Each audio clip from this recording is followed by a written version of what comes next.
σήμα ότι έχει γίνει παραβίαση. Άρα δηλαδή την ώρα που το κλειδώνω, πατάω μία, μπήκε. Σε κλειδώνω, μπήκε, τρεις, βγήκε.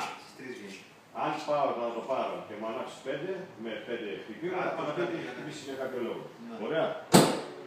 Βάλτε σε λειτουργία μία εσύ και να το προγραμματίσω μία πάλι εγώ. Δοκιμάσαι εδώ. Ωραία, μπήκε. Βγάλτε το συνέχεια.